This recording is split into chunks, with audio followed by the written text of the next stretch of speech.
اعوذ باللہ من الشیطان الرجیم بسم اللہ الرحمن الرحیم الحمدللہ رب العالمین والصلاة والسلام علی محمد وآلہ الطیبین الطاہرین اللہم صلی علی محمد وآل محمد وعجل فرجہم۔ ناظرین اکرام السلام علیکم۔ آج میں ایک مرتبہ پھر اسی عنوان کو لے کر آپ کے سامنے حاضر ہوا ہوں۔ کل جو بات میں آپ کے سامنے عرض کر رہا تھا بس میں وہیں سے آغاز کرتا ہوں کہ نبی صلی اللہ علیہ وآلہ وسلم کا اخلاق کس درجے پر فائز ہے۔ میں نے عرض کیا تھا کہ خود خدا کہتا ہوا نظر آ رہا ہے وَإِنَّكَ لَعَلَىٰ خُلْقٍ عَظِيمٍ، کہ آپ بہترین اخلاق کے مالک ہیں، آپ اخلاق کے میدان میں ایک عظیم مرتبہ رکھتے ہیں۔ دیکھیں وہ خدا کہ جس نے ہر چیز کو خلق کیا وہ اخلاق کا بھی خالق ہے۔ یہ جس اخلاق کی ہم بات کر رہے ہیں وہ اس اخلاق کا بھی خالق ہے، وہ کسی کے اخلاق کی تعریف کر رہا ہے، تو اب ذرا سوچیے کہ اس کے اخلاق کا کیا مرتبہ ہوگا۔ دیکھیں خدا ارحم الراحمین ہے، خدا سب سے زیادہ رحم کرنے والا ہے، لیکن اللہ نے شیطان کو اپنی محضر سے نکال دیا، اللہ نے اس کو جنت سے باہر جا کھڑا کیا، اللہ نے اس کی عبادتوں کو نہیں دیکھا، اس کے رکوع اور سجدوں کو نہیں دیکھا، اس نے ہزاروں سال تک عبادتیں کی تھیں لیکن پھر بھی اللہ نے اس کی عبادتوں کو نہیں دیکھا بلکہ اس کو باہر کھڑا کر دیا، جنت سے نکال دیا۔ اب ذرا سوچئے کہ وہ خدا کہ جو ہزاروں سال کی عبادتوں کے باوجود شیطان کو جنت سے باہر نکال دے، وہ کسی کی تعریف کر رہا ہے اور کہہ رہا ہے کہ اِنَّكَ لَعَلَىٰ خُلْقٍ عَظِيمٍ، آپ بہترین اخلاق کے مالک ہیں۔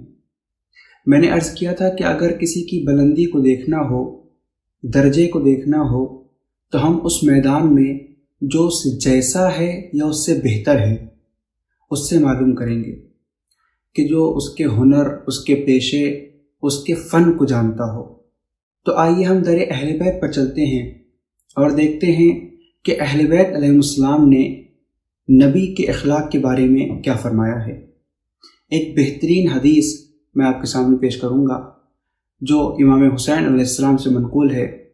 امام حسین علیہ السلام فرماتے ہیں عن الحسین ابن علی سألت ابی امیر المؤمنین عن رسول اللہ کیف کان سیرتہ فی جلسائہ۔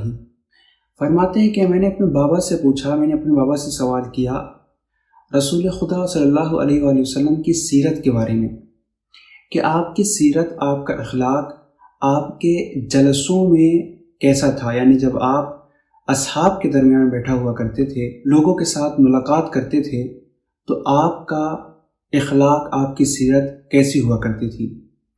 تو امام علی علیہ السلام جواب دیتے ہیں، دیکھیے سنیے گا۔ امام فرماتے ہیں فقال کان دائم البشر وسہل الخلق ولئین الجانب۔ امام فرماتے ہیں کہ رسول خدا صلی اللہ علیہ وآلہ وسلم ایک بہترین اخلاق کے مالک تھے، بہت آسان اخلاق تھا۔ یعنی کیا؟ یعنی آپ بہت جلدی راضی ہو جایا کرتے تھے، یعنی جو بھی آپ کے پاس آتا تھا آپ اس کی بات کو مان جایا کرتے تھے، اگرچہ وہ جھوٹ بول رہا ہو۔ آپ یہ نہیں کہتے تھے کہ آپ جھوٹ بول رہے ہیں، یعنی آپ کسی کو جھٹلایا نہیں کرتے تھے بلکہ اس کی بات مان جایا کرتے تھے۔ آپ کا مزاج بہت نرم تھا، آپ کا مزاج سخت نہیں تھا، ہر کسی سے نرم مزاج سے ملا کرتے تھے۔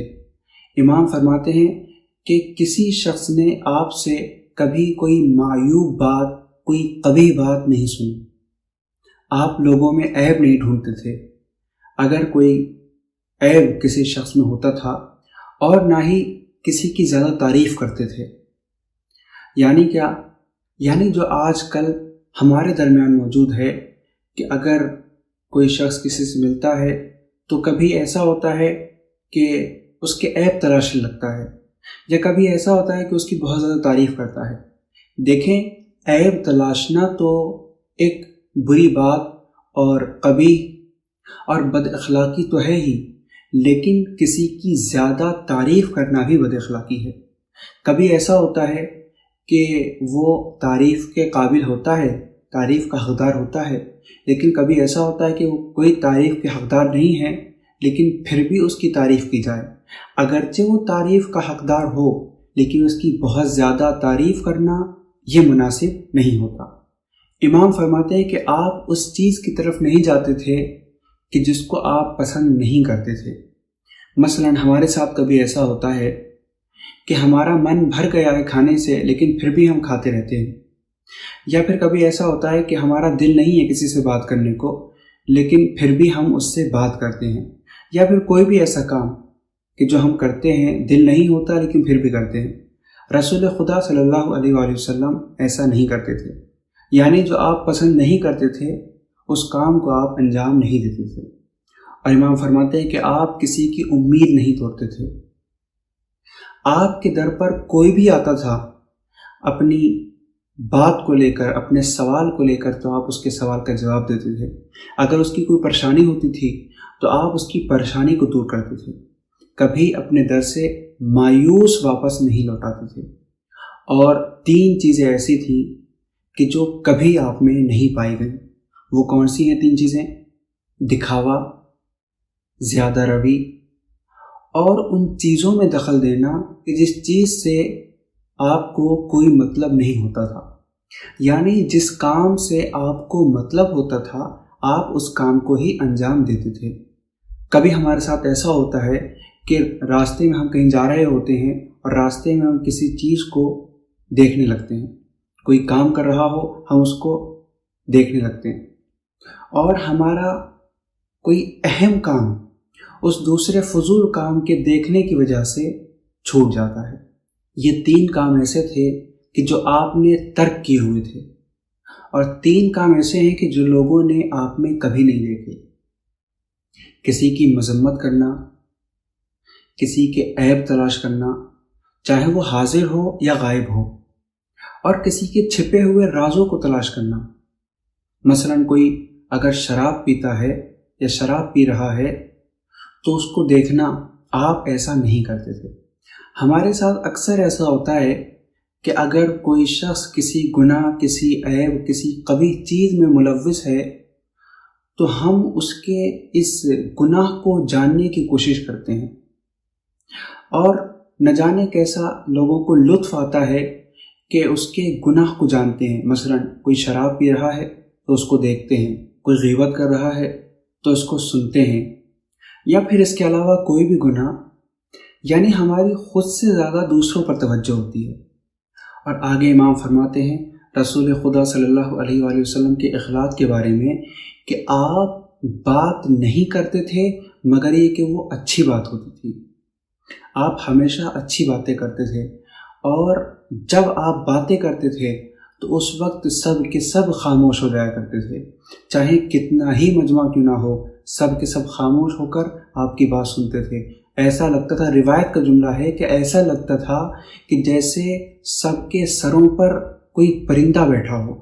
اور ایسا ہی امیر المؤمنین علیہ السلام کے بارے میں ملتا ہے کہ جناب سلمان یا پھر جناب ابوذر فرماتے ہیں کہ امام علی علیہ السلام ہمارے ساتھ اتنے اچھے ہیں، لیکن پھر بھی ہم کو امام سے باتیں کرنے میں، کچھ بولنے میں ڈر لگتا ہے، کیونکہ آپ کی ہیبت ہی اتنی تھی کہ جناب سلمان اور جناب ابوذر کو آپ سے بات کرنے میں ڈر محسوس ہوتا تھا۔ تو امام فرماتے ہیں کہ آپ جو بھی بات کرتے تھے اچھی بات کرتے تھے، اور جب آپ بات کرتے تھے تو سب کے سب خاموش ہو جایا کرتے تھے اور چپ ہو کر آپ کی بات سنتے تھے۔ آگے امام فرماتے ہیں کہ جب آپ چپ ہو جایا کرتے تھے، خاموش ہو جایا کرتے تھے، تب لوگ جو ہے وہ بولنا شروع کرتے تھے، اور جب آپ کے پاس لوگ ہوا کرتے تھے، جب آپ کے پاس مجمع ہوا کرتا تھا، وہ لوگ آپس میں جھگڑتے نہیں تھے، بحث نہیں کرتے تھے، وہ خاموش ہوتے تھے، اور جب نبی بولنا شروع کرتے تھے تو وہ آپ کو روکتے نہیں تھے، وہ ٹوکتے نہیں تھے، اور نہ ہی وہ آپس میں بحث کرتے تھے، تنازع کرتے تھے۔ دیکھیں اللہ کے سامنے جب شیطان نے تنازع کیا تو اللہ نے شیطان کو اپنی بارگاہ سے نکال دیا، اپنے محضر سے نکال دیا، اور کہا اخرج انک رجیم۔ اور اسی طرح جب رسول خدا صلی اللہ علیہ وآلہ وسلم نے کسی سے قلم اور دعوات مانگا تو اس نے تنازع کیا، بحث کی، تو رسول خدا صلی اللہ علیہ وسلم نے کہا کہ تم میرے محضر سے نکل جاؤ۔ تو آپ نے دیکھا کہ رسول خدا صلی اللہ علیہ وآلہ وسلم کے بارے میں آپ کے اہل بیت خود امیر المؤمنین علیہ السلام کیا فرماتے ہیں۔ آئیے ہم دعا کرتے ہیں کہ اللہ ہمیں آپ کے اخلاق، آپ کی سیرت پر عمل کرنے کی توفیق عطا فرما۔ وصلی اللہ علی محمد وآلہ الطیبین الطاہرین۔